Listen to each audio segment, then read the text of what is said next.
Buenas noches, Cristian. Gracias a ustedes, hermanos, por la participación. Vamos a empezar, como siempre, con una oración.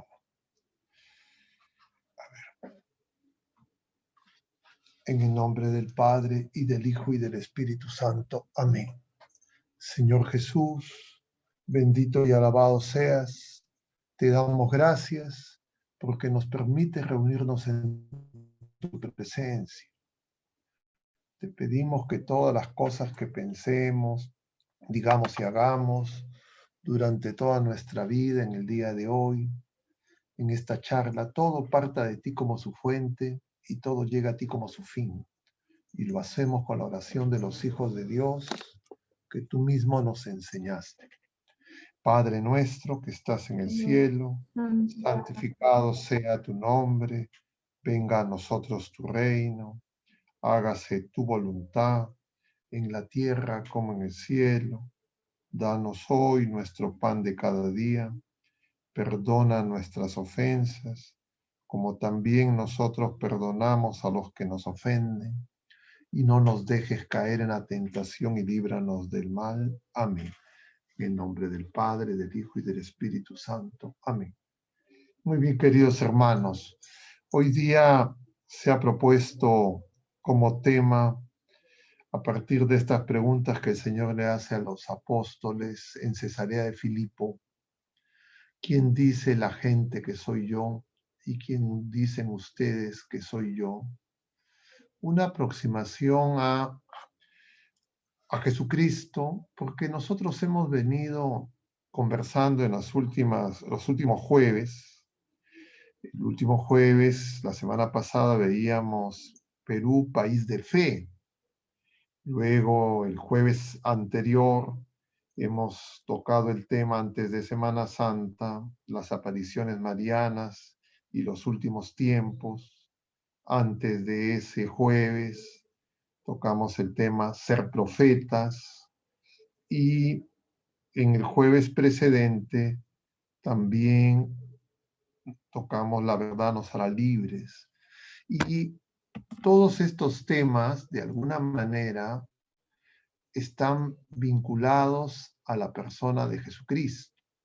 Entonces, esa pregunta que el Señor hace a los apóstoles en Cesarea de Filipo, en tierra pagana, camino a Jerusalén, es una pregunta, yo diría, es la pregunta más importante que tiene que responder cada criatura humana. Y esa pregunta a veces pasa un poco, diríamos, rápidamente, porque nuestra fe, nosotros hemos conversado muchas veces de que nuestra fe es delicada, tiene que crecer, es don sobrenatural, hay que cuidarla. Pero nosotros podemos cuidar nuestra fe si sabemos justamente a quién seguimos, quién es Jesucristo. Porque nos podemos fabricar sin darnos cuenta en medio de este mundo un Jesucristo a nuestra medida. Y eso es lo que ha ocurrido a lo largo de la historia. Y por eso es tan importante este pasaje que veíamos nosotros la semana pasada. El día precedente al viernes de la semana pasada, celebramos la transfiguración del Señor. Y es que la pregunta en Cesarea de Filipo y la confesión de Pedro y la transfiguración son dos hitos importantes que reciben los apóstoles acerca de quién es Jesús y que alcanzará plenitud, como sabemos, con su resurrección y con el don del Espíritu Santo. Pero nosotros, de alguna manera, cada uno personalmente, la iglesia, generación tras generación, realiza también ese mismo recorrido y también la humanidad entera. Y entonces nosotros tenemos que preguntarnos, ¿quién es Jesucristo para nosotros? Hemos hablado mucho también en estos últimos meses acerca de que estamos viviendo tiempos de prueba por la pandemia, por la coyuntura política, por los resultados oficiales que las autoridades han determinado de este proceso electoral, y hay muchas personas que ahora están agobiados por la inestabilidad y la incertidumbre que se presenta ante la actual administración. Pero nosotros, si no tenemos claro y no repasamos una y otra vez quién es Jesucristo para nosotros, entenderemos que tal vez muchos de los miedos que tenemos es porque tal vez no tenemos a Jesucristo como verdadero Dios y verdadero hombre. Y tal vez tenemos un Jesucristo en nuestro corazón que aún no se ha revelado plenamente. Y por eso esa pregunta personalísima siempre hay que hacerla en primera persona. El Señor le dice a los apóstoles, ¿quién dice la gente que soy yo? Pero luego les pregunta, ¿y ustedes quién dice? Todos se quedan callados, solo responde Pedro, como hemos escuchado. Y bueno, eso a modo de introducción. Este tema además conviene saber que es un tema, quién es Jesucristo y la persona de Jesucristo y la figura de Jesucristo, es el tema, diríamos, más polémico y más debatido a lo largo de toda la historia de nuestra fe del cristianismo. Y conviene que tengamos presente que el pueblo de la primera alianza, en su gran mayoría, no pudo responder a esa pregunta. Y más aún el Señor mismo nos ha dicho que encontrará fe cuando vuelva. Entonces, vamos a conversar en estos minutos algunos puntos sobre este asunto tan importante y que tal vez nosotros creemos que es demasiado teórico, demasiado teológico, demasiado ajeno de repente a nuestra necesidad inmediata. Vamos a tratar de dar algunos datos del contexto, de los antecedentes, de la historia, pero también vamos a tratar de llevarlo al hoy, a la hora. Y para facilitar, porque este es un tema muy complejo, he preparado algunas laminitas que les voy a proyectar para ordenar por lo menos una parte de la presentación, y voy a pasar a compartirlo si es que todo va bien. A ver, vamos a ver si es que lo logro hacer. Sí, Díganme si están listas las láminas. ¿Se ven las láminas? No. sí, padre, se ve. Ya, entonces voy a ampliarlo y vamos a guiarnos el tema de hoy. Entonces es ¿quién dice la gente que soy yo? No en Cesarea de Filipo, sino ahora, siglo XXI, en el Perú, en el mundo. ¿Y quién dicen ustedes o quién es el Señor para nosotros? Ese es el tema. Y vamos a tratar de revisar este asunto. Ojalá que la tecnología no falle. Jesús, como nos dicen los evangelios, a su muerte fue sepultado muy cerca del Gólgota la misma tarde del viernes, luego de las autorizaciones de las autoridades romanas, en un sepulcro. Y fue este sepulcro cerrado por una losa, un sepulcro judío que pertenecía, nos dicen los evangelios, a José. Y esta es una imagen de un sepulcro judío típico, como el que usó Jesús.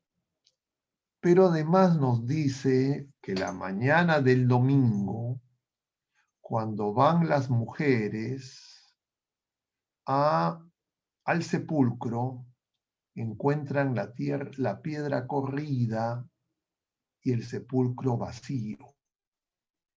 Es el famoso signo del sepulcro vacío.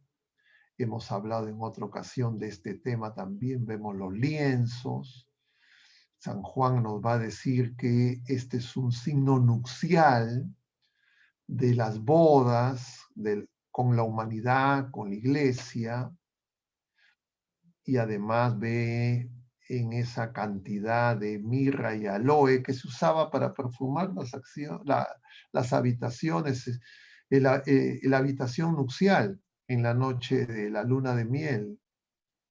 Y bueno, pero lo que nos dicen además los evangelios es que ante las mujeres que van a buscar a Jesús al sepulcro, hay dos ángeles, nos dice Lucas, y les dicen a las mujeres, ¿por qué buscan entre los muertos al que está vivo?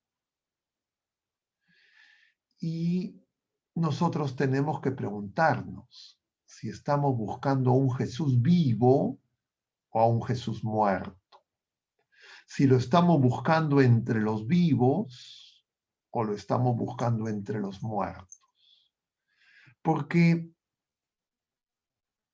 circunstancialmente, diríamos, nada es coincidencia, hacia el siglo XVIII, XIX, en el contexto de estas ideologías que surgen a raíz de la llamada Reforma Protestante y de la Ilustración Francesa y de la Revolución Francesa, el comunismo, el liberalismo antes, y ese proceso, diríamos, de secularización creciente, en esta edad llamada moderna, surge un movimiento que toma este nombre, la búsqueda del Jesús histórico, que lo que pretendía era buscar o indagar sobre las Sagradas Escrituras,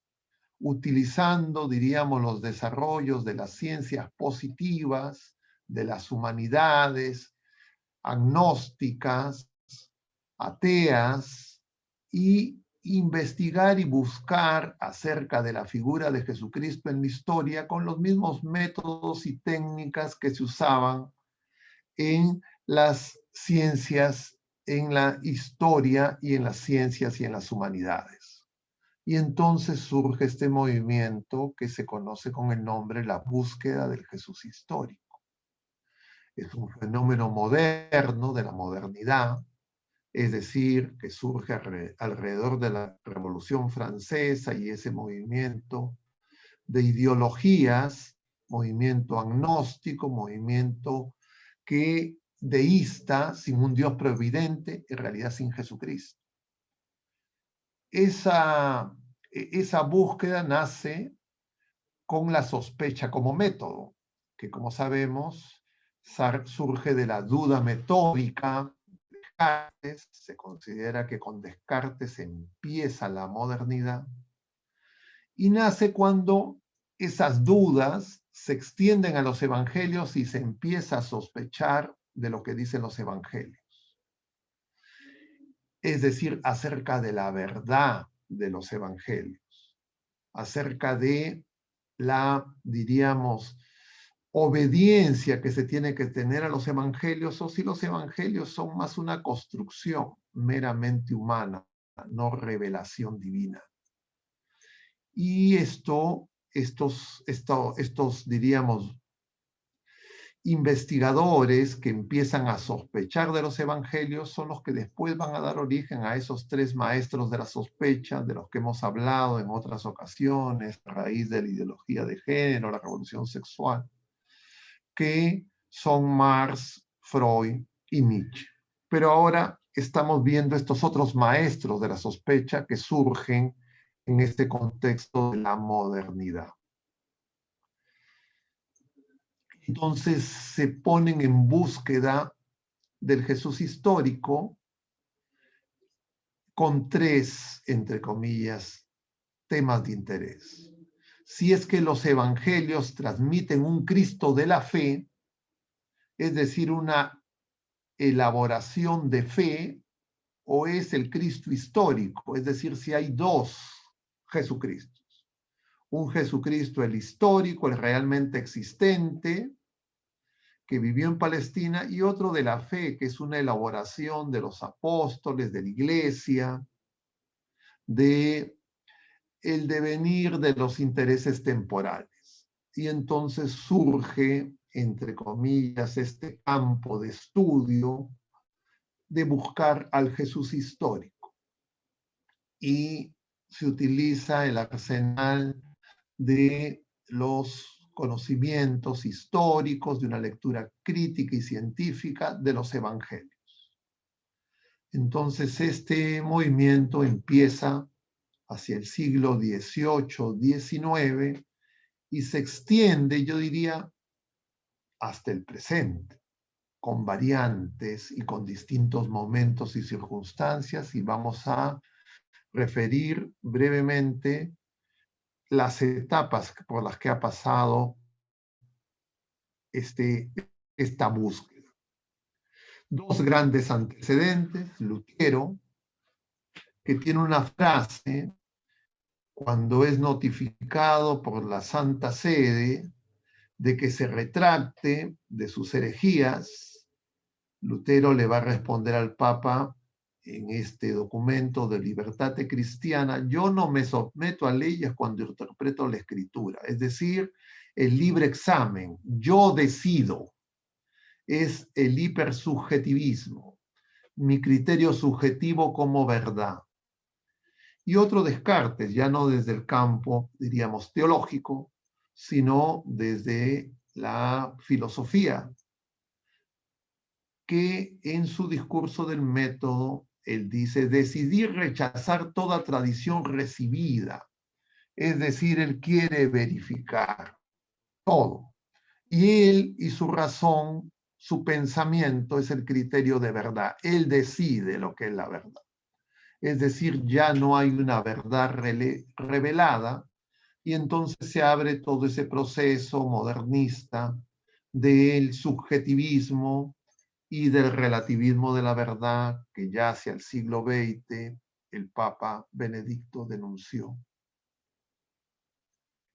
Este proceso sigue, diríamos, algunas etapas que esquemáticamente se conocen como, en estos 4 momentos: uno, la vieja búsqueda hacia el siglo XVIII, siglo XIX; luego la llamada no búsqueda, no hay que buscar, no es necesario, es una pérdida de tiempo; y una tercera etapa que es la nueva búsqueda, ya la anterior hacia la primera mitad del siglo XX, previo a las guerras, y la segunda hacia la segunda mitad del siglo XX, en la posguerra, y una tercera que surge hacia los 70, 80 del siglo pasado, siglo XX, ya en el contexto de todo esto que se viene desencadenando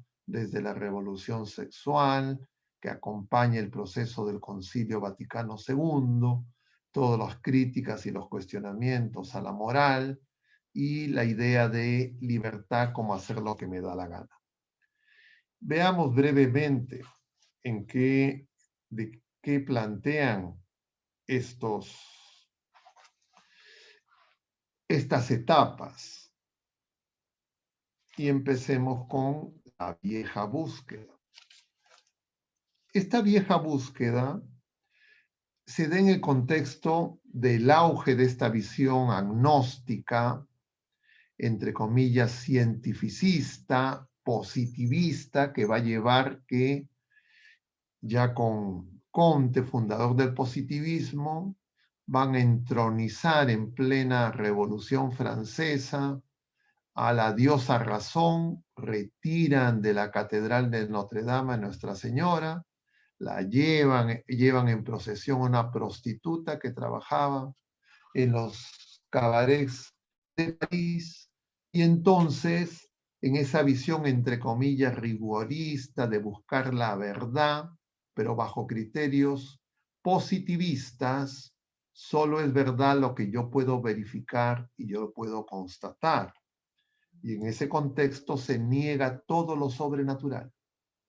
Se niegan los milagros, se niegan los hechos sobrenaturales. Y en ese momento el Señor suscita la manifestación de nuestra Madre en Lourdes, que justamente tapa la boca de toda esa soberbia de esos profesores, entre comillas, universitarios y académicos que se habían apoderado ya de las universidades con una visión sin Dios.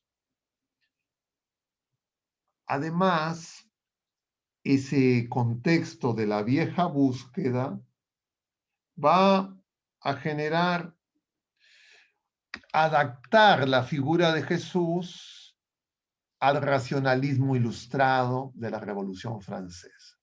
Es decir, solo se acepta de Jesucristo lo que entra en mi cabeza, lo que yo puedo entender. Si hay algo que no entiendo, eso es mitología, eso no es verdad, eso no corresponde, eso es un invento. Y así se empiezan a negar los milagros, por supuesto a negar y a reinterpretar los evangelios a su antojo, inclusive a negar la resurrección como un invento, según lo que habían dicho ya los jefes del Sanedrín y el pago que habían hecho esos guardias. Se actualiza lo que ocurrió en Jerusalén a la muerte de Jesús, pero ya 18 siglos después. Además, esta visión, diríamos, agnóstica, escéptica, de negación de la verdad revelada, se acompaña, por supuesto, de una negación a la autoridad de la Iglesia, que ya había sido desencadenada por la herejía luterana en la llamada Reforma Protestante. Eso es, en resumen breve, la vieja búsqueda. Pero ya justamente con el desarrollo de los avances científicos, esa búsqueda desesperada no logra demostrar lo que pretendían. Y entonces resulta que la información que se encuentra, la información que es corroborada con esos métodos, van justamente dando testimonio de lo que cada vez de manera más importante que lo que se señala en los evangelios, lo que está en el Nuevo Testamento, corresponde a hechos muchas veces verificables. Y entonces llegan a la conclusión que ante la gran cantidad, entre comillas, de influencias, revisiones, etcétera, en la Sagrada Escritura y la Sagrada Tradición, entonces diríamos que no vale la pena buscar nada, que no se puede encontrar nada, y entonces más bien se preocupan de que si es que pueden buscar, no van a encontrar lo que quieren, es decir, rechazar la fe y rechazar la verdad histórica. En otras palabras, Jesucristo es un mito. Pero al no encontrar esas evidencias que buscan con avidez, lo que va a ocurrir es que dicen ya no hay que buscar. No hay que investigar, que es un método muy común. Lo hemos visto aquí en la coyuntura política cuando le pedían a las autoridades que investiguen que a ver si es que realmente había fraude o no había fraude. Ocurrió en la década de los 80, cuando en relación a esta declaración sobre la homosexualidad se le pide que investiguen y dicen, no, ya no hay que investigar, ahí nomás queda. Es decir, una decisión, entre comillas, dictatorial, y no buscan la verdad. Pero sin embargo, supuestamente era el siglo de las luces, era la búsqueda de la verdad, lo que movía al ser humano, a la modernidad, y era la verdad, la ciencia, la tecnología, lo que iban a traer el progreso y el desarrollo. La Primera y la Segunda Guerra Mundial echan por tierra esa pretensión y muestran que definitivamente los intereses eran otros, mezquinos, egoístas, de dominación, de poder, de mentira, de engaño.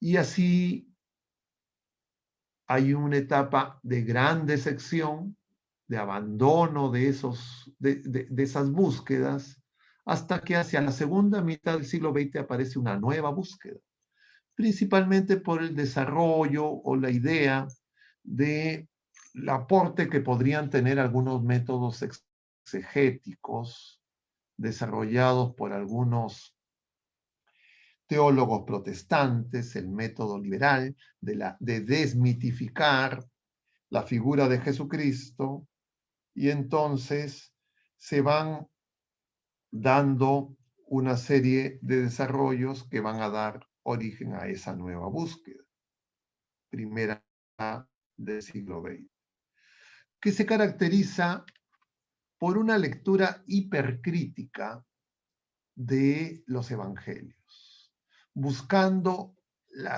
por ejemplo, las verdaderas palabras de Jesucristo.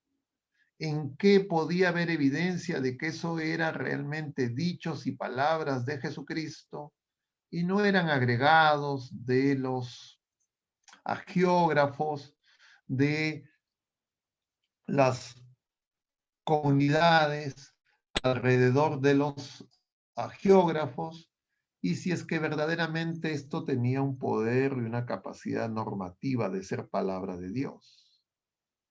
Entonces,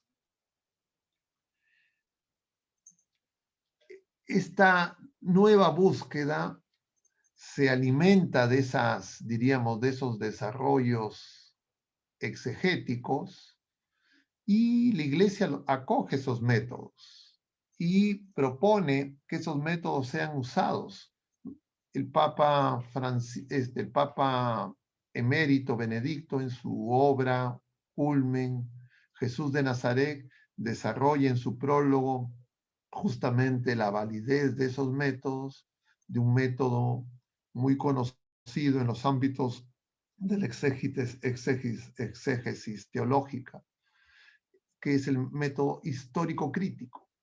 Y entonces se empieza una aplicación, pero también con variantes, como vamos a ver más adelante, y ya ahí surgen reinterpretaciones, y vía interpretación se quiere, diríamos, adecuar a su subjetividad y a sus visiones particulares y también intereses particulares, la revelación de la Sagrada Escritura, y por supuesto con cuestionamiento creciente a la Sagrada Tradición, en una suerte de luteranización de mucha de la teología católica. Y hacia la década de los 70s, 80s, después aparece una tercera búsqueda. Esta tercera búsqueda, de alguna manera, intenta graficar la figura de Jesucristo adoptando los estereotipos contemporáneos. Surge esta idea del Jesucristo guerrillero, del Jesucristo que es un rabino, un taumaturgo, y de alguna manera adaptar la figura de Jesucristo a la comprensión de los autores. Y aparece una serie de publicaciones y de libros sobre Jesús, Jesús histórico, el Jesús de la fe.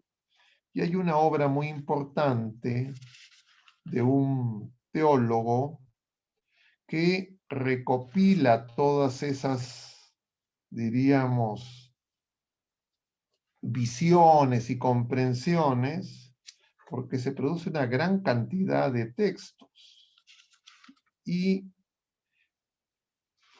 cito a Bartolomé con su obra La búsqueda del Jesús histórico, una crónica en estudios bíblicos del año 2001, donde se encuentran, yo diría, decenas de estereotipos diferentes de Jesús, según los distintos autores, y que el Papa Benedicto en su prólogo va a decir, en realidad, respondían más a las expectativas y a las particularidades de los autores y no tenían nada que ver realmente ni con el Jesús histórico ni con el Jesús de la fe. Y entonces, ya hacia la actualidad, esa efervescencia de alguna manera ha cesado y en mucho por la obra del Papa Emérito Benedicto en sus 3 tomos de Jesús de Nazaret, que él escribe siendo pontífice, y publica siendo papa, pero no como magisterio, sino como obra teológica. Incluso invita a que lo cuestione, invita al debate, invita a que puedan refutarlo, pero es tan densa y tan sólida su comprensión de lo que ha ocurrido en la teología, tanto protestante como católica, que en realidad no hay un silencio. Pero el Papa dice claramente en su prólogo que él no realiza ese trabajo con el ánimo de polemizar, sino es parte de su búsqueda personal, de él intentar, como toda persona, de responder quién es Jesucristo.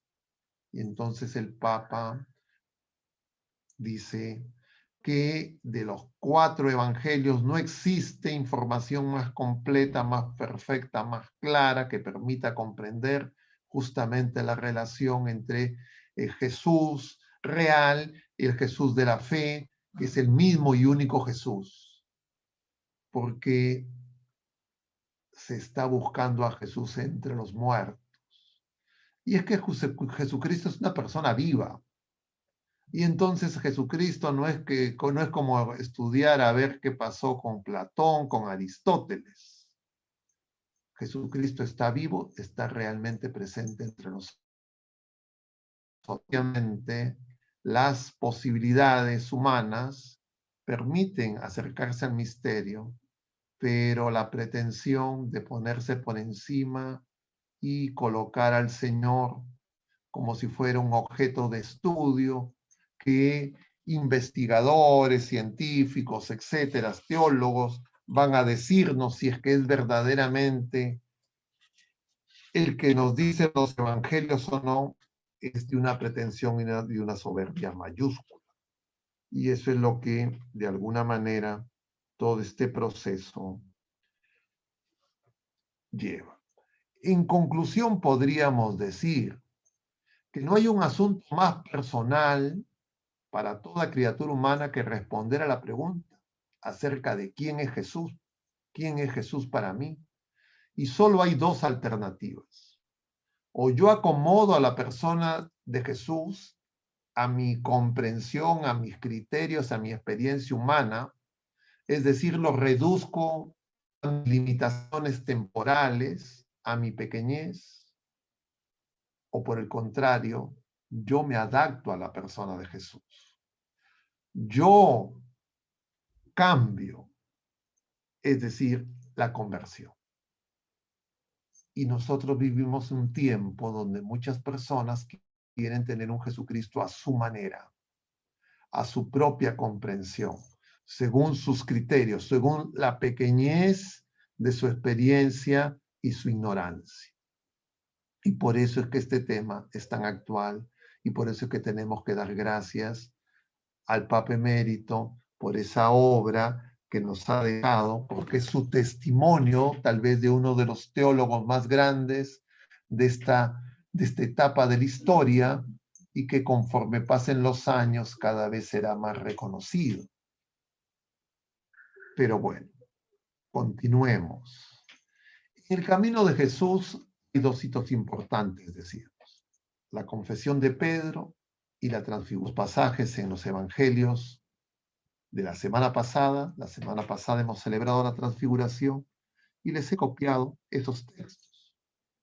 Según San Mateo, la confesión de Pedro, la pregunta, ¿quién dicen los hombres que es el Hijo del Hombre? ¿Y ustedes quién dicen que soy yo? Y la respuesta de Pedro. Pedro le dirá, tú eres el Cristo, el Hijo de Dios vivo. Y Jesús le dirá, bienaventurado eres Simón, hijo de Jonás, porque eso no te lo ha revelado la carne ni la sangre, sino mi Padre que está en los cielos. Es decir, es don sobrenatural, es don divino. E inmediatamente Jesús le va a decir, y yo a su vez te digo, tú eres Pedro, y sobre esta piedra edificaré mi iglesia. Es decir, la figura de Jesucristo, nuestro Señor, y la iglesia son inseparables, cabeza y cuerpo. Y yo no puedo entender a la iglesia sin Jesucristo, ni puedo entender a Jesucristo sin iglesia. Pero además la promesa consoladora, que las fuerzas del infierno no prevalecerán. Y continúa el Señor, luego de ese elogio a Pedro. Y entonces Jesús les empieza a hablar por primera vez de la cruz, de que va a ir a Jerusalén, que va a sufrir mucho de parte de los ancianos, los sumos sacerdotes, los escribas, que va a ser muerto y resucitará al tercer día. Pedro lo lleva aparte y le va a decir, de ningún modo te sucederá eso. Pero Jesús le dice a Pedro, quítate de mi vista, Satanás, escándalo eres para mí, porque tus pensamientos no son los de Dios, sino los de los hombres. Y le dice a los discípulos, si alguno quiere venir en pos de mí, niéguese a sí mismo, tome su cruz y sígame. Es decir, Jesucristo les está diciendo, cuando les habla de la cruz, que Él es verdadero hombre, al punto que va a experimentar la muerte. No era el Mesías que ellos esperaban.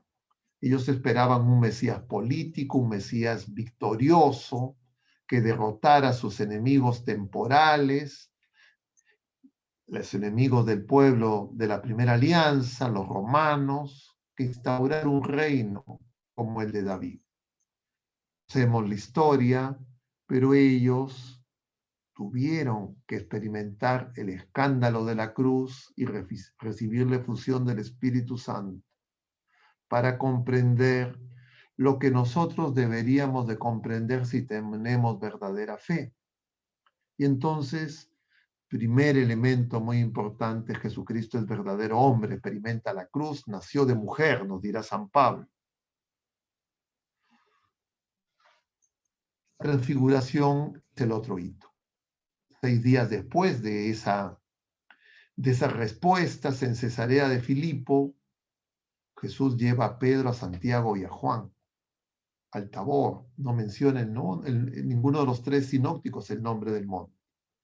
Se transfiguró delante de ellos, su rostro se puso brillante como el sol, sus vestidos se volvieron blancos como la luz, y aparecieron Moisés y Elías que conversaban con él. Es decir, Jesucristo es Dios, revela su divinidad. La luz de Jesucristo no viene de fuera, viene de dentro. Él es luz de luz, Dios de Dios, Dios verdadero de Dios verdadero. Y entonces Jesucristo les está revelando a los apóstoles antes del escándalo de la cruz que Él es verdadero Dios. Él les está revelando su ser. 2 naturalezas, naturaleza humana, naturaleza divina.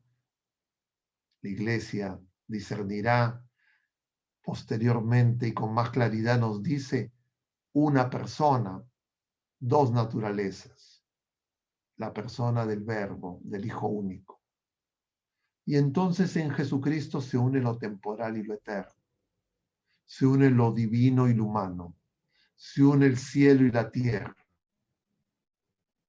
Se une la carne y el espíritu.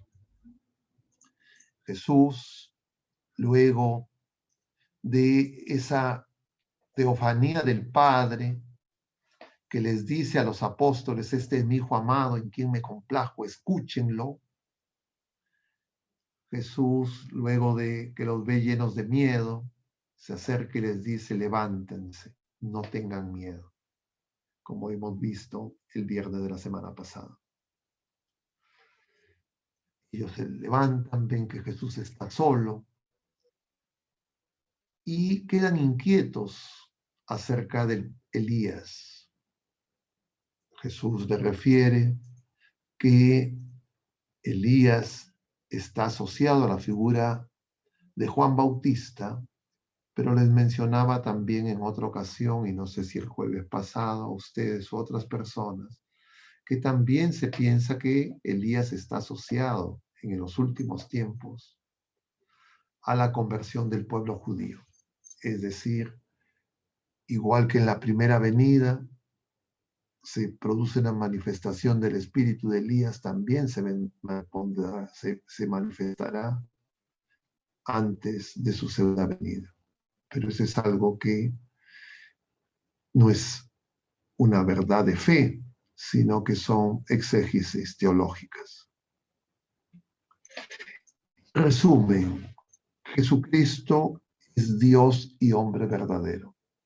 Verdadero Dios y verdadero hombre. Es la segunda persona de la Santísima Trinidad. Dios verdadero.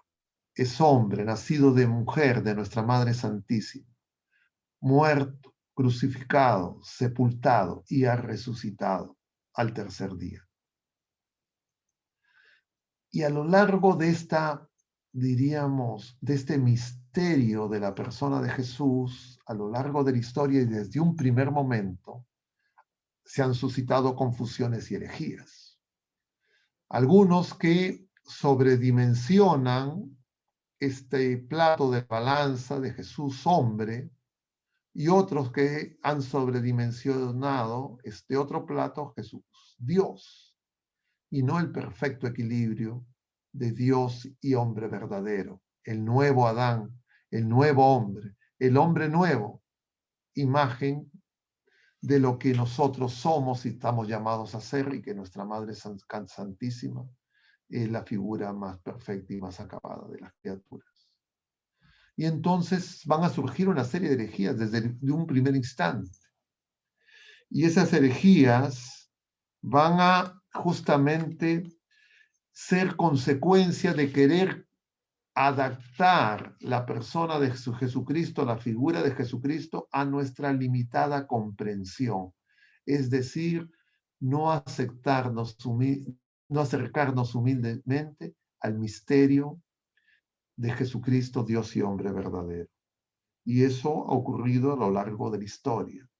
Y por eso se puede decir que cada persona, pero también cada generación, y en cada generación surgen distintas, diríamos, personalidades que asusan ese debate y esa confusión. Cada persona tiene que acoger el Evangelio, es decir, la persona de Jesucristo, y lo podemos acoger en su integridad o mutilado, deformado. Y esto ha sucedido desde un principio, desde el mismo nacimiento de nuestro Señor Jesucristo. Ya Herodes el Grande, cuando por los magos, los sabios de Oriente, se entera de que ha nacido el rey de los judíos y averigua, lo manda a matar. Lo manda a matar porque Herodes ve en Jesús un competidor político. De otro lado, su hijo, Herodes Antipas, cree que es el Bautista que ha resucitado, a quien él mandó a matar. Es decir, para él el Evangelio es que Jesús es el Bautista que ha resucitado. Pilato va a creer que es un extraño monarca, un extraño rey, que sin embargo no hace alarde de poder, es humilde y un reinado que no es de este mundo. Y así podríamos seguir enumerando todas esas distintas afirmaciones, incluso las que dan los mismos apóstoles. Algunos dicen que es Jeremías, otros que es Elías, que es Juan Bautista o que es alguno de los antiguos profetas. Y tenemos que responder nosotros. ¿Quién es Él para nosotros? ¿Quién es Jesucristo? Y esa respuesta, como hemos mencionado, es personalísima. Y Jesucristo para nosotros, realmente presente entre nosotros, Dios y hombre verdadero, está presente en la Eucaristía. Y entonces todas esas, diríamos, formas de entender la Eucaristía, esas formas de relacionarnos con Jesús realmente presente en la Eucaristía, de alguna manera manifiestan al presente las mismas confusiones que se han dado a lo largo de la historia. Y entonces de ahí vienen las confusiones, si es que hay que darlo a Jesús en la boca o en la mano, de rodillas o de pie, o si lo pueden enviar con delivery, o si es un mero símbolo, que no necesito ser bautizado, no necesito confesarme, y que cualquier persona lo podría recibir, que es un mero compartir humano, y en consecuencia no se necesitan sacerdotes, y los sacerdotes son simples criaturas humanas, no hay ningún sacramento sagrado, no hay ninguna mediación para actuar en persona a Cristo. Y entonces vemos cómo sigue ese mismo debate de distintas formas y de distintas maneras dentro y fuera de la iglesia. Y nosotros estamos contemplando ya desde hace algunas semanas el Evangelio según San Juan en el capítulo 6, que nos habla justamente de Jesucristo presente en la Eucaristía. Y nosotros el domingo pasado veíamos el versículo 49 y 50, versículos también precedentes que no he copiado, pero en esos pasajes Jesús les dice a estas personas que luego de la multiplicación de los panes lo han ido a buscar, que querían hacerlo rey, que no saben cómo llegó a Cafarnaún, si había una sola barca, después de haber caminado sobre el lago. Y entonces Jesús les va a decir, vuestros padres comieron el maná en el desierto y murieron. Este es el pan que baja del cielo, para que quien lo coma no muera. Yo soy, les dice Jesucristo, usando las mismas palabras con las que se revela a Moisés en la zarza ardiente. Yo soy el pan vivo bajado del cielo. Si uno come de este pan, vivirá para siempre. Y el pan que yo le doy, que le voy a dar, es mi carne por la vida del mundo. En verdad les digo, si no comen la carne del Hijo del Hombre y no beben su sangre, no tienen vida en ustedes. El que come mi carne y bebe mi sangre tiene vida eterna, y yo lo resucitaré en el último día, porque mi carne es verdadera comida, mi sangre es verdadera bebida. Y notamos nosotros ahí un punto de inflexión muy importante, porque después de que Jesús, hasta antes del versículo 51, les está hablando y diciendo que Él es el pan bajado del cielo, no como el maná, el pan de vida. A partir del versículo 51 Él empieza a decirles que Él es carne y que tienen que comer y tenemos que comer su carne y tenemos que beber su sangre, porque su carne y su sangre es verdadera comida y es verdadera bebida. Y entonces se produce un punto de inflexión muy importante, y voy a cerrar la presentación para poderles ver el rostro, a ver si se están durmiendo, o se han ido, o todavía están por acá, porque tal vez se han aburrido con tanta presentación. Pero, queridos hermanos, recapitulando, les mencionaba que esos dos pasajes, esos dos hitos, la confesión de Pedro en Cesarea de Filipo y la transfiguración, están íntimamente relacionadas a la revelación de quién es la persona de Jesucristo. Pero conviene recordar que inmediatamente antes del pasaje de Cesarea de Filipo, en el mismo capítulo de San Mateo, el Señor les va a decir a los apóstoles que se cuiden de la levadura de los fariseos y de la levadura de Herodes. Ellos creen que Jesús se refiere a si tienen pan o no tienen pan. No entienden lo que les dice Jesús. Y es una clave de interpretación muy importante para saber quién es Jesús, para reconocer a Jesús. Y la levadura de Herodes alude a, entre comillas, los bienes meramente temporales, a un mesianismo temporal de este mundo, a un reino en este mundo. Mientras que la levadura de los fariseos alude a la apariencia, más que al juicio de Dios, a la opinión de las criaturas humanas, a nuestra propia opinión y a la apariencia, es decir, es negar la verdad. Y justamente los ataques a nuestra fe se producen porque nosotros preferimos la opinión a la verdad, la apariencia a la verdad, y porque preferimos lo temporal a lo eterno. Las cosas de este mundo, lo pasajero, al cielo.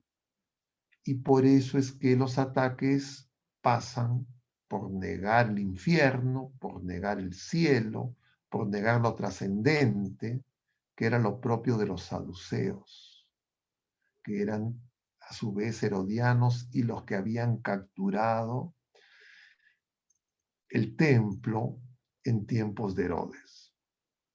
Y entonces nosotros tenemos ahí pistas para examinarnos personalmente y preguntarnos si tenemos fe verdaderamente en Jesucristo y preguntarnos acerca de nuestros temores y nuestros miedos. Porque ese pasaje de Jesús caminando sobre las aguas y los apóstoles asustados y esa reiterada llamada del Señor a no tener miedo, que el Papa San Juan Pablo II tenía muy presente y por eso que él empieza su pontificado en esa primera homilía diciendo no tengan miedo de abrir las puertas a Jesucristo. Y nosotros podemos preguntarnos también si tenemos miedos. Si tenemos miedo a la coyuntura política, a los problemas pasajeros, si le tenemos miedo a la enfermedad o a la muerte, y no le tenemos miedo a la condenación eterna, si no le tenemos miedo a apartarnos del Señor. Y si es que es así, es que muy probablemente hemos fabricado un Jesucristo a nuestra manera. Hemos creado un Jesucristo según nuestra comprensión y eso dificulta nuestra conversión. Y lo podemos identificar en nuestra oración. ¿Qué pedimos? ¿Qué nos asusta? ¿Qué creemos que nos da seguridad? Ahora muchas personas están preocupadas en relación a las vacunas. Y entonces se ha pasado del miedo al virus al miedo a la vacuna. Y entonces no interesa el miedo a qué, ni el miedo a quién. Si es que yo tengo miedos y mi miedo no es el santo temor de Dios, es porque mi fe necesita ser purificada.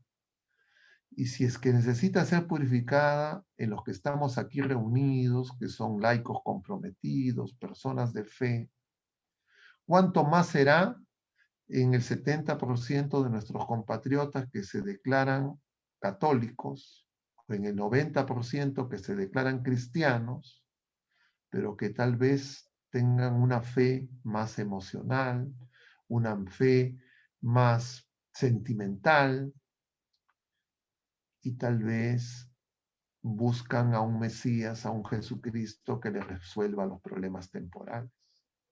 los problemas inmediatos, los problemas pasajeros, como si es que esos problemas no fueran añadidura y fueran los problemas más importantes. Y entonces nos acercamos a Jesús como esos que querían hacerlo rey. Y el Señor se va a ir a orar solo, porque no viene a reinar como nosotros imaginamos. Este tema es un tema muy amplio. He querido simplemente señalar algunos puntos que nos ayuden en nuestro camino y para dar también una apertura a que podamos recibir comentarios, preguntas y pasar a ese segundo momento que tenemos habitualmente en nuestras charlas de los jueves.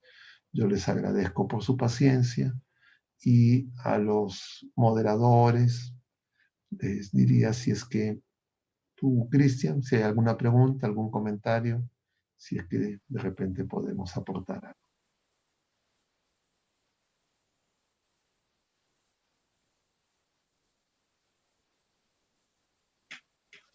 Cristian, tu micro, por favor. No se está oyendo la pregunta. Gracias. Listo. Buenas noches, padre. Gracias por el pase.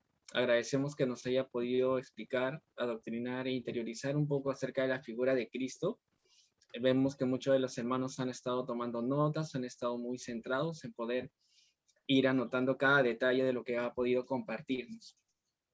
También recordarles, hermanos, que también pueden ir formulando sus preguntas o aquellas inquietudes que puedan seguir teniendo y colocarlas en el chat para nosotros poder ir compartiéndolas en este plenario que vamos a dar pase a continuación. Por aquí ya nos han ido llegando algunas preguntas, en las cuales me gustaría compartir una primero para poder ir teniendo un poco la noción de lo que vamos a ir tratando en este plenario. A ver, por aquí nos preguntan acerca de lo siguiente. Nos dicen, padre, buenas noches.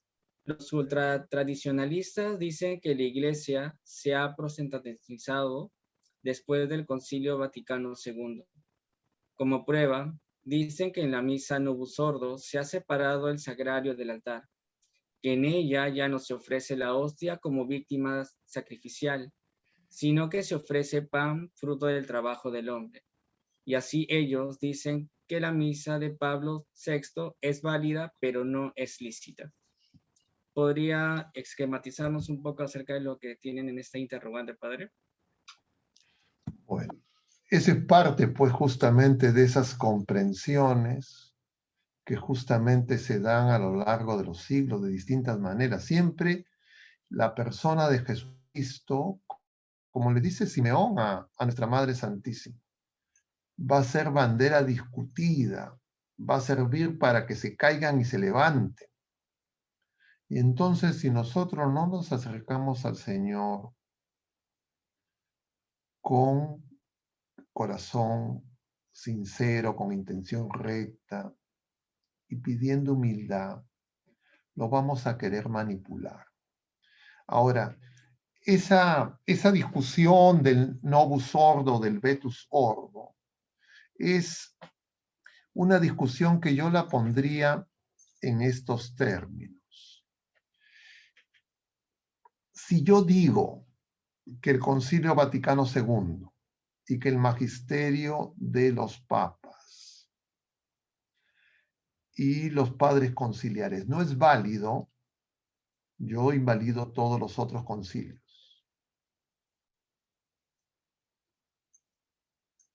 Entonces, cuando nosotros le negamos al magisterio lo que el Señor le ha dado, estamos, diríamos, en el riesgo de ponernos por encima del magisterio. Ahora, la fórmula de consagración es lo que le da validez y la licitud deviene no de normas únicamente humanas, porque si no nosotros estaríamos en una lógica, sino que nosotros sabemos que viene de Dios y las palabras de la consagración son las de Jesucristo.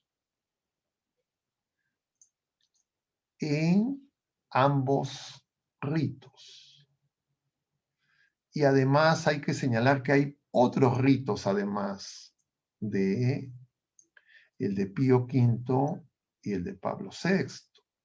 Hay todos los otros ritos católicos orientales. Entonces me parece que este es un tema que tiene una relación indirecta con lo que estamos comentando, pero más específicamente en relación al magisterio y a la tradición. Pero yo le diría a estos hermanos que tienen esta inquietud que hagan oración, que le pregunten al Señor.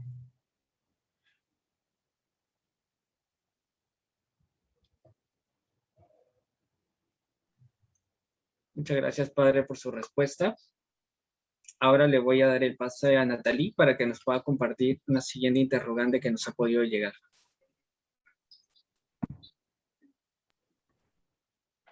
Sí, buenas noches, padre. También nos preguntan, cuando amamos a una persona, en especial a Jesús, se desean conocer los mínimos detalles de su existencia para identificarse con ella. Nos preguntan, ¿qué nos puede decir del carácter de Jesús? El carácter de Jesús lo vemos a lo largo de los evangelios. Y Jesús pues no es ni el dulzón que aprueba todo, porque Jesús vemos que expulsa a los mercaderes del templo, le dice a los apóstoles, ¿hasta cuándo los voy a aguantar? Cuando se produce justamente ese pasaje con el espíritu sordo, mudo, y entonces el Señor es firme en la verdad, pero es simultáneamente misericordioso, es todopoderoso y es misericordioso, y por eso a nosotros eso nos crea dificultad, porque justamente también una de las deformaciones es contraponer verdad, que firme, roca, y misericordia, como si es que defender la verdad sería ir en contra de la misericordia. Que la misericordia implicaría ser tolerante con el pecado, desconociendo que el Señor nos dice que Él viene no por los justos, sino por los pecadores, pero no viene para que sigamos pecadores. A la mujer adúltera le dirá, no peques más. Entonces el Señor sube a la cruz para liberarnos del pecado. Y más que el carácter, más que el temperamento, más que los sentimientos de Jesucristo, lo que nosotros vemos es la manifestación del amor de Dios en la persona de Jesucristo, porque también es una desviación, diríamos, de esta cultura posmoderna, que a diferencia del modernismo que exaltaba la verdad positivista y solamente las cosas que se podían medir y ser sometidas a los métodos de las ciencias naturales, experimentales, se aceptaban como verdades y por tanto, si es que los métodos no permitían explorar realidades más complejas, se negaba lo sobrenatural, la metafísica. La posmodernidad se va al otro extremo, a un subjetivismo emocional, afectivo. Y entonces por eso la gente ahora estamos más preocupados pues de lo que sentimos, de lo que nos gusta. Y entonces hay personas que dicen, pero yo voy y no siento, quiero sentir.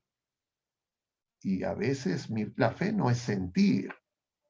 La fe más bien es asentir a Jesucristo, verdadero Dios y verdadero hombre, con la obediencia.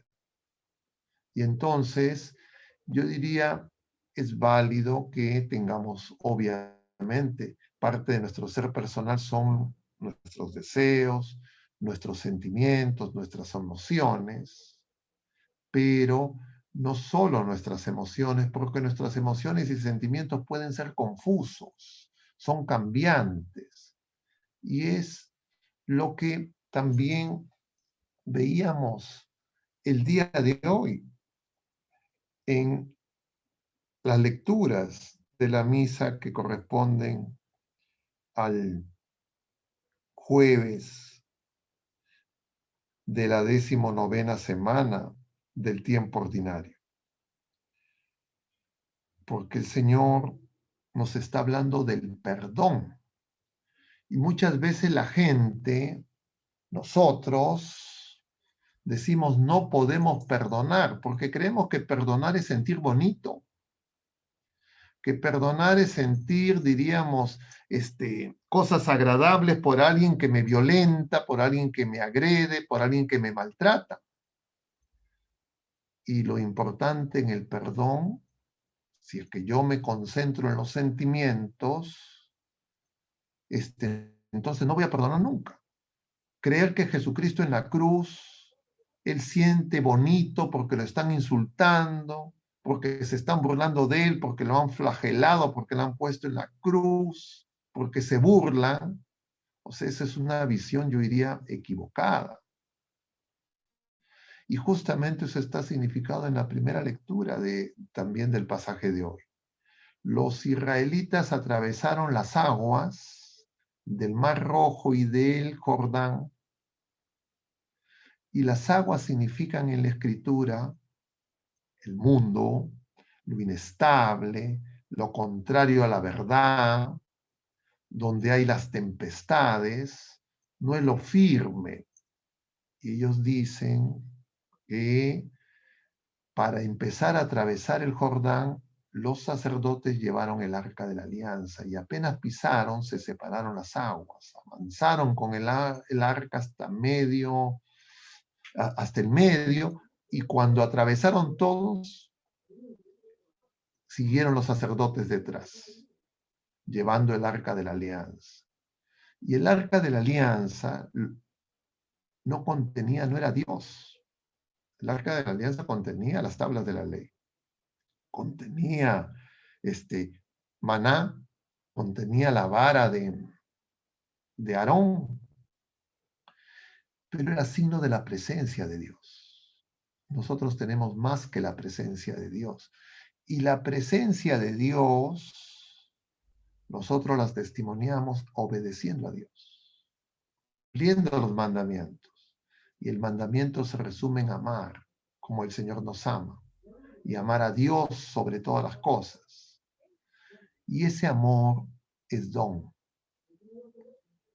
Es lo que Jesucristo nos comunica por sus méritos en su Pascua, de su costado abierto.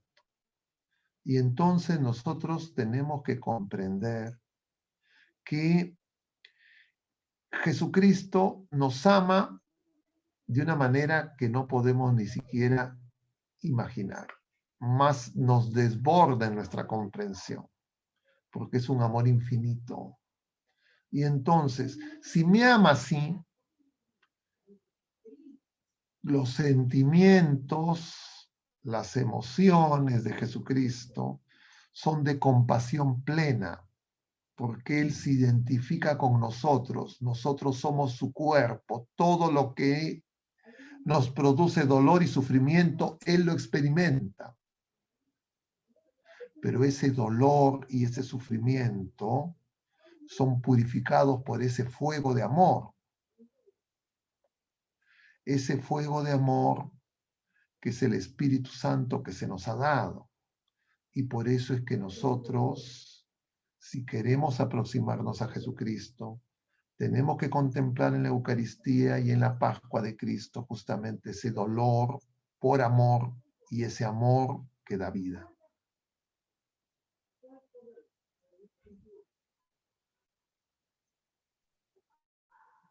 Podríamos entendernos por los sentimientos y emociones de Jesús. En base a las Él virtudes, llora debemos de rescatar la tumba de cada Lázaro. uno de nosotros para nuestra vivencia Lázaro, del día a día.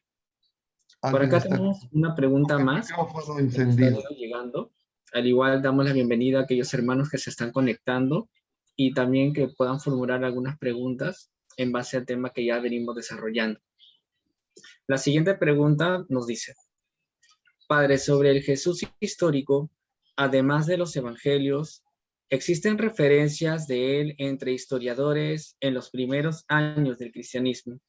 ¿Qué puede decirnos acerca de estos historiadores y sus versiones de Jesús?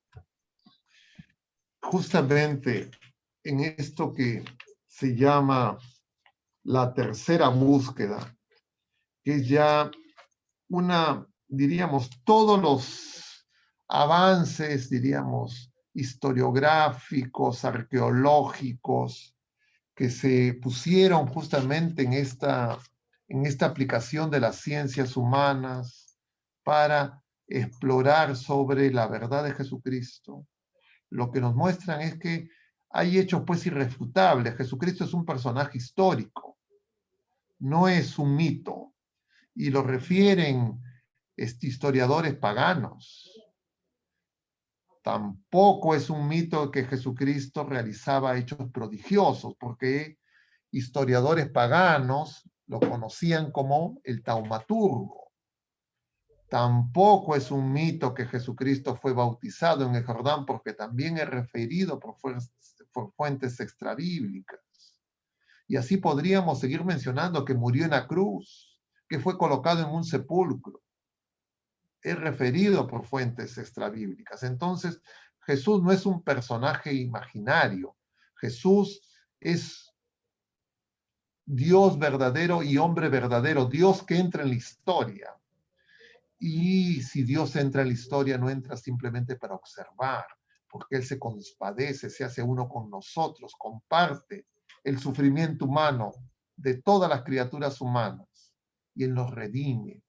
Y entonces nosotros tenemos que, con esa solidez, incluso de los enemigos de la fe, tenemos que tener pues solidez en nuestro testimonio y nosotros no caer en desfigurar a Jesucristo.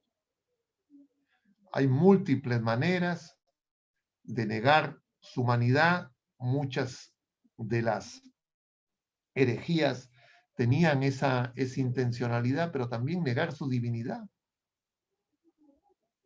Y ahora, luego de esta, diríamos, multiplicidad de intencionalidades de querer presentar la humanidad de Jesucristo y su acción de una manera parcial, acomodaticia a las ideologías contemporáneas, también está renaciendo esas visiones gnósticas que intentan una divinidad que es una divinidad, diríamos, impersonal, un algo, una energía, una fuerza. Y la nueva era, estas visiones incluso que dentro de la iglesia, supuestamente, entre comillas, muy espirituales, de los ángeles, de los arcángeles, son, diríamos, puertas abiertas para fácilmente deformar la realidad de la persona del Verbo, segunda persona de la Santísima Trinidad, por quien todo fue hecho. Y entonces las amenazas a la fe son muy grandes y por eso nosotros tenemos que estar vigilantes y perseverantes en oración.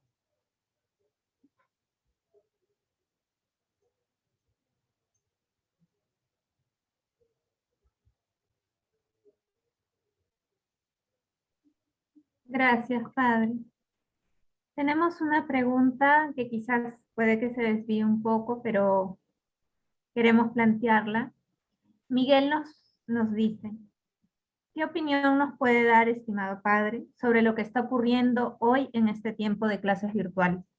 El área de educación religiosa, con sus actuales competencias, no enfatizan en nuestra fe católica, ni en un Cristo real, y nos presenta a un Cristo sin religión, centrado en lo social, en una vida espiritual que promueve la libertad de cualquier fe para no discriminar a otros grupos.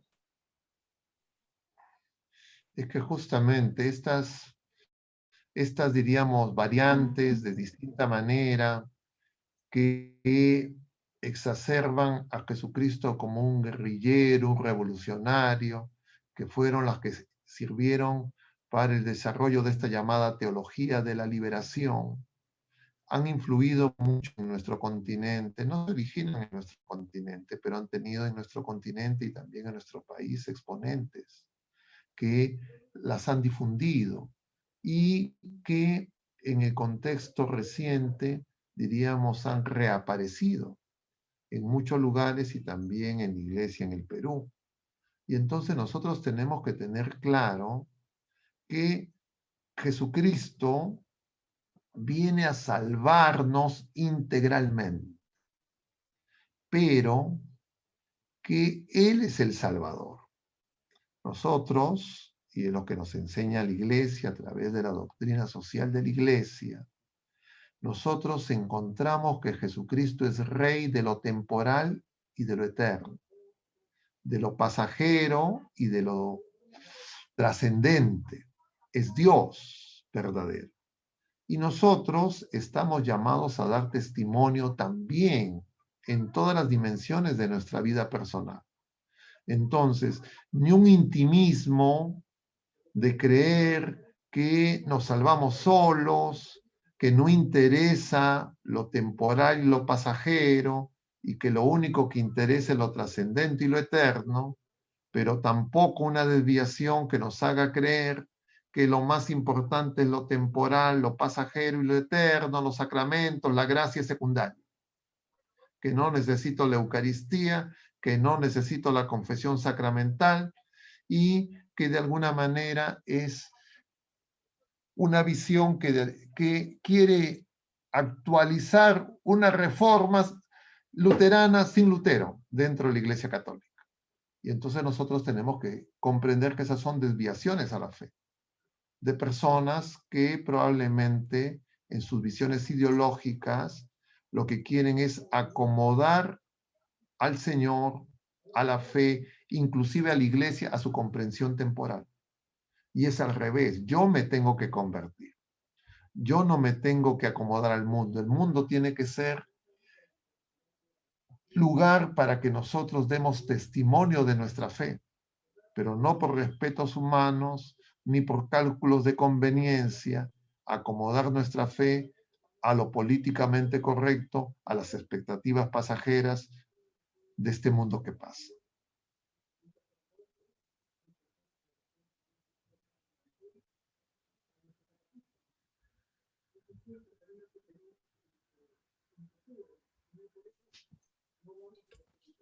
Gracias, Padre, por su respuesta. Ahora vamos a proceder con una más que justamente nos ha llegado en breve. Padre, para muchos hombres de la actualidad, responder a la pregunta de ¿quién es Dios para mí? Implica responder ¿qué me da Jesús? Ante lo cual el Papa Emérito Benedicto XVI, en su obra Jesús de Nazaret, responde sencillamente lo siguiente: Dios. ¿Qué comentario le merece esta respuesta? El Papa pues tiene una capacidad de decir de una manera tan hermosa, o sea, Jesucristo nos da todo. Y nosotros no solo respondemos qué es para mí, sino yo tengo que saber que Jesucristo es Dios en sí. Yo no fabrico a Dios. Dios es independiente en su ser, infinito, de amor, todopoderoso, misericordioso, crea todo por amor. Y nosotros somos imagen y semejanza de Dios. Sin Dios no somos nada. Y no limitamos nuestras expectativas a recibir algo, sino que Dios mismo se nos entrega. Ese es el misterio del amor manifestado en Pascua. Eso es lo que vemos en este pasaje que leíamos del capítulo 6 de San Juan. Él nos da su vida, Él se nos da. Y claro, el Papa lo dice de esa manera tan hermosa. Sí, pues Dios se nos da. ¿Qué más? Nosotros vivimos en un tiempo donde se ve la pobreza, de una manera equivocada y manipulada. La pobreza no es meramente material. La pobreza más grande que hay es no tener a Dios. Y Jesucristo, siendo rico, siendo Dios, se hizo pobre, asumió la naturaleza humana para enriquecernos, para hacernos partícipes de la vida divina.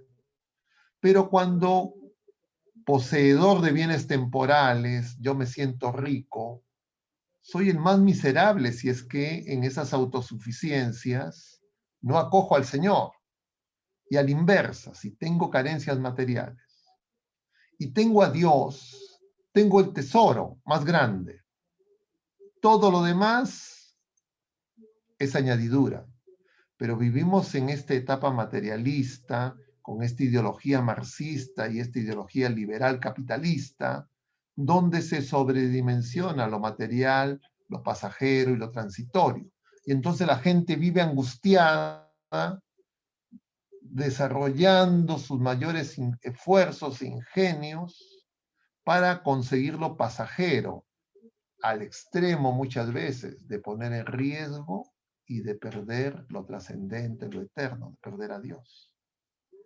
Y por eso nosotros necesitamos ser testigos, pero testigos que hayamos experimentado ese encuentro personal con Jesucristo, porque el Papa Emérito nos dice también que ser cristiano no es seguir una doctrina, seguir un conjunto de dogmas. Ser cristiano tampoco es simplemente vivir preceptos morales. Ser cristiano es acoger a la persona de Jesucristo, escucharlo, obedecerlo, seguirlo. Y consecuencia de eso, acojo a Él que es la verdad y voy a vivir la ley según lo que el Señor me manda.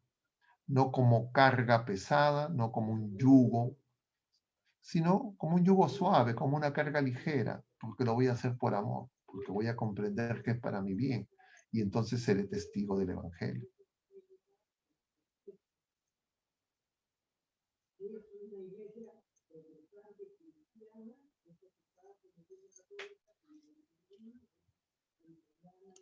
Gracias, Padre. Ahora tenemos otra pregunta. Una persona aquí nos dice que ha estado llevando un curso de actualización teológica donde se habló del pasaje en donde María lava los pies a Jesús y le echa perfume. Según nos cuenta, el expositor insinuó que según la tradición judía, solo las esposas lavaban los pies a los esposos. Nos pregunta, ¿es posible que estas herejías persistan? Ya que el expositor no aclaró esto que insinuó. A ver, el tema es que nuestra fe es tan rica y tan profunda que a veces nosotros podemos simultáneamente pecar de sobresimplificaciones o de incorporar datos que en lugar de llevar a que las personas crezcan en la fe y en el conocimiento y en el encuentro con el Señor, generen dudas y confusión. Entonces, por eso es tan delicado. Okay.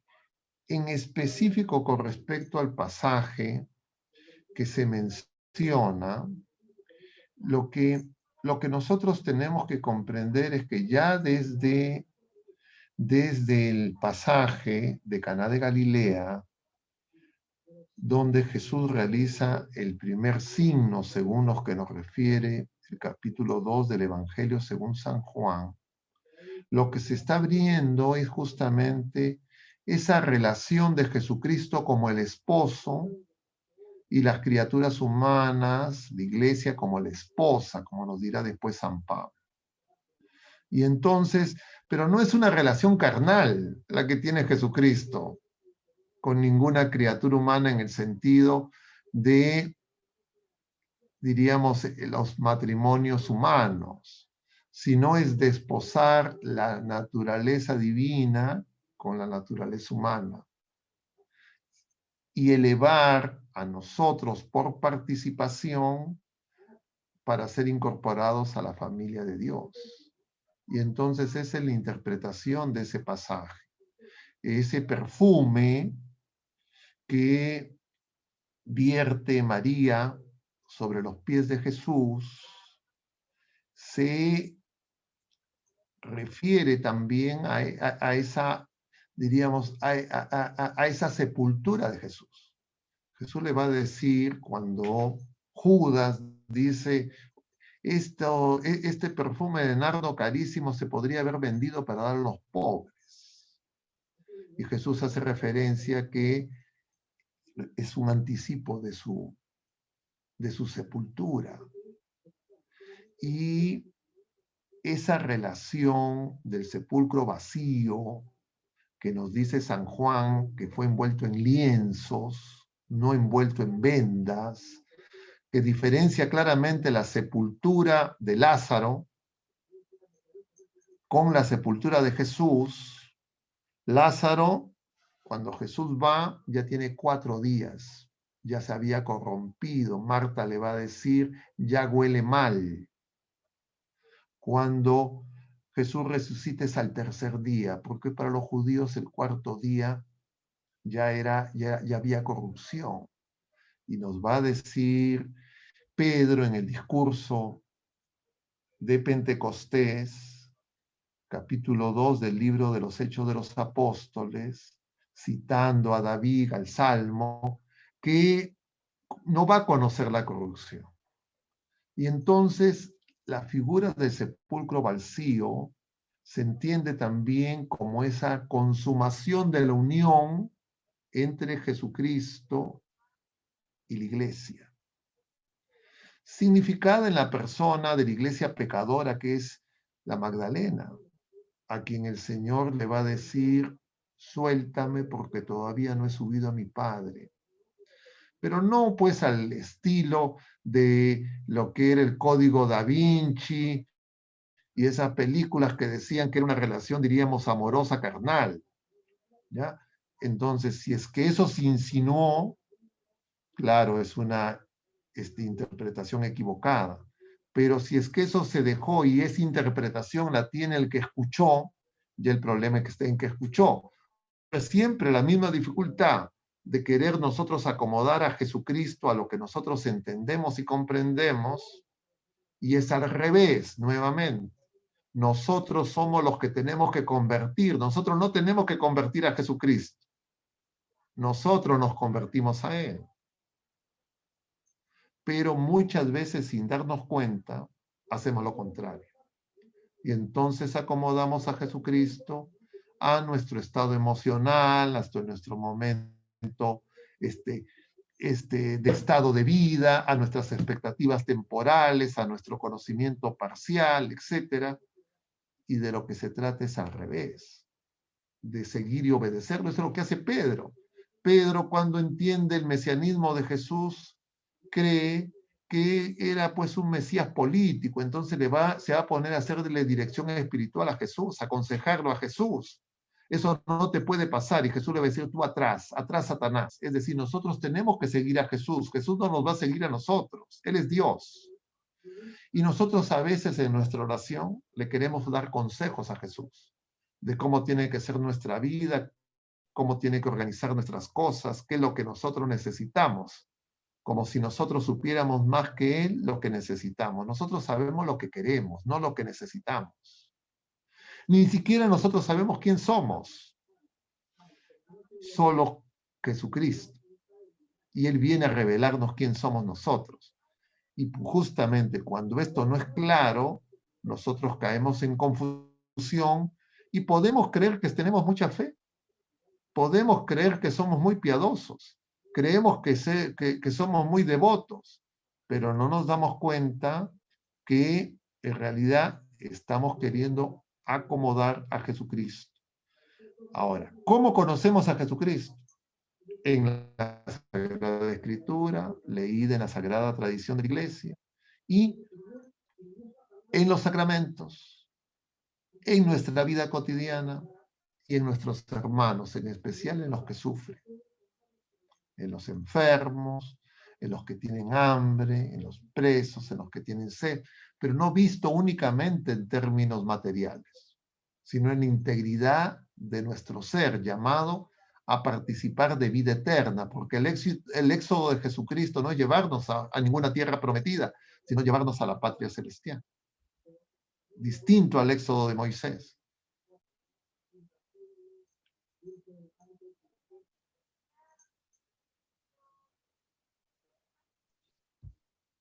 Muchas gracias, Padre, por habernos compartido esa respuesta. Y ya como última respuesta, como para poder cerrar este bloque de comentarios y de preguntas, nos han hecho llegar la siguiente interrogante. Padre, Jesús es Dios infinito. ¿Cómo podemos entenderlo desde nuestra finitud? ¿Acaso esto explica que no se tenga una única percepción de Él? A ver, el Señor se ha revelado, se ha dado a conocer.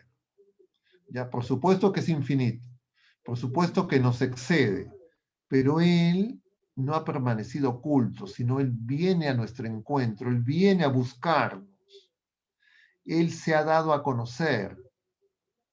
Y entonces nosotros tenemos en nuestra capacidad humana nos hemos hecho capaces de acoger a Dios infinito. Pero claro, no agotamos con nuestra limitación la comprensión de esa grandeza, de ese inmenso, pero sí todo lo necesario para nuestra salvación.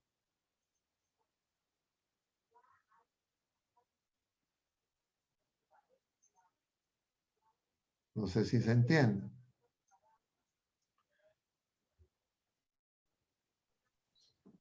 Sí, Padre. Gracias por contarnos esa pequeña parte.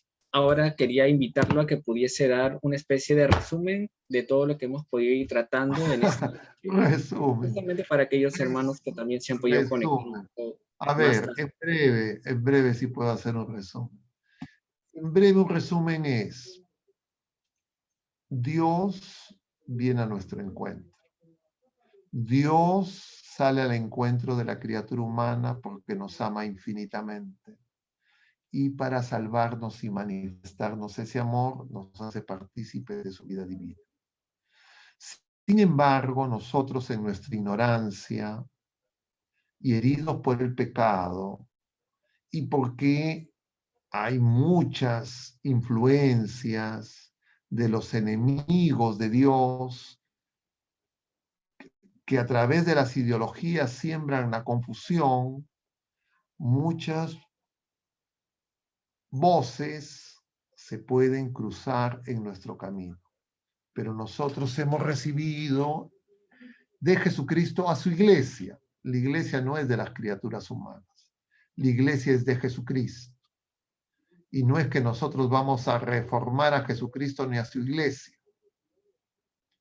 Y entonces, si nosotros nos apoyamos, como nos enseña el magisterio de la iglesia, en la Sagrada Escritura leída en la Sagrada Tradición y en los sacramentos, nosotros vamos a tener esa vida nueva. Nosotros además tenemos la presencia de Jesucristo, Dios y hombre verdadero, por antonomasia en la Eucaristía.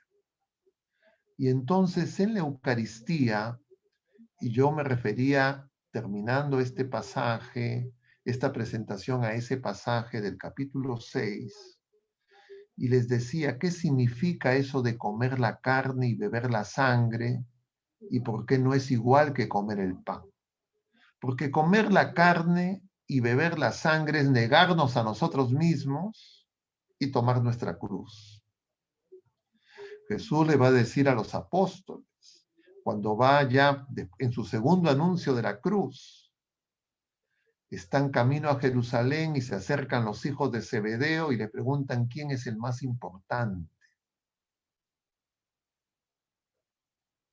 Jesús le dice, uno se quiere sentar a la derecha, otro se quiere sentar a la izquierda, perdón. Eso es lo que le dicen los hermanos Zebedeos.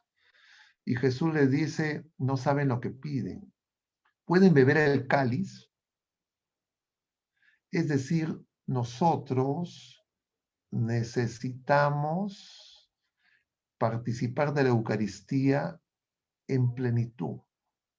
¿Qué es comer el pan? Porque yo puedo comer el pan, diríamos, disculpen esta irreverencia de la comparación, pan solo. O podemos comer el pan con carne y con sangre. Es decir, el Cristo pleno que se nos entrega. Si yo como solamente el pan, me quedo con el consuelo que el Señor me da, con la enseñanza, con sentirme bien. Y puede pasar que yo voy a misa y me siento un poco desanimado, un poco triste, y entonces voy a misa y me reanimo. Pero no quiero negarme a mí mismo. No quiero tomar la cruz. Pero quiero ser santo, pero sin negarme a mí mismo. Quiero ir al cielo, pero sin la cruz y sin morir. Entonces yo todavía no estoy comiendo la carne, no estoy bebiendo la sangre. Mi conversión es incompleta, estoy teniendo un Jesucristo incompleto. Entonces yo me puedo dar cuenta. Claro, para los protestantes que no tienen Eucaristía, solo tienen la Sagrada Escritura, pero además una Sagrada Escritura que le faltan 6 libros y entonces tienen más dificultad. Pero nosotros que tenemos la plenitud del don de Dios en su iglesia, muchas veces distraídos por esa levadura de Herodes, de la que hablaba el Señor, y por esa levadura de los fariseos, los sacramentos y la Eucaristía nos parece poca cosa. Nos parece que no tiene sabor, preferimos las cebollas como el pueblo de Israel, de Egipto. Y entonces nosotros necesitamos conversión. Y la conversión también es un don de Dios. Y entonces todo lo que nosotros hacemos en estos jueves y también el tema de hoy día, todo apunta para que vivamos más plenamente nuestra fe. Sabiendo que este es un camino, que es una peregrinación, que el Señor poco a poco nos va haciendo comprender más cosas, nos va explicando el Espíritu Santo, la verdad más plena. Y que hay muchos peligros y muchas acechanzas. Y por eso es que necesitamos de estar firmes en la fe, con ardiente caridad, con firme esperanza.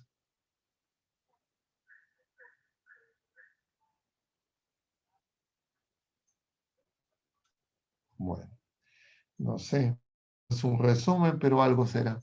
Que Dios los bendiga. Bueno, si ya no hay más preguntas, vamos a terminar con una oración. ¿Está bien? Dios te salve María, llena eres de gracia, el Señor es contigo. Bendita eres entre todas las mujeres, y bendito es el fruto de tu vientre Jesús. Santa María, Madre de Dios, ruega por nosotros pecadores, ahora y en la hora de nuestra muerte. Amén.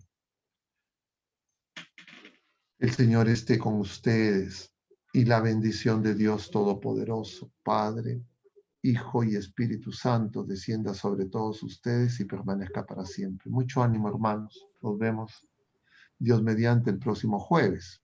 Que Dios los bendiga. Gracias, por su Padre. paciencia. Muchísimas gracias, Padre. Gracias, Padre. Gracias, hermanos. Gracias. Por haber compartido este Gracias, tema y a todos los Padre. hermanos que Gracias, acompañaron. hermanos. Muchas gracias. Gracias, Padre. Ustedes, hermanos. Gracias, Padre. Gracias, Bendecida Padre bendición. Augusto. Dios lo Gracias bendiga. a ustedes, queridos Padre. hermanos. Gracias, gracias. Gracias. Gracias Viva a ustedes. Cristo Rey. Viva Dios lo Cristo bendiga. Rey. Gracias. Gracias, gracias a todos. Viva Cristo Rey. Viva Buenas Cristo. noches. Buenas Buenas noches. noches, hermanos.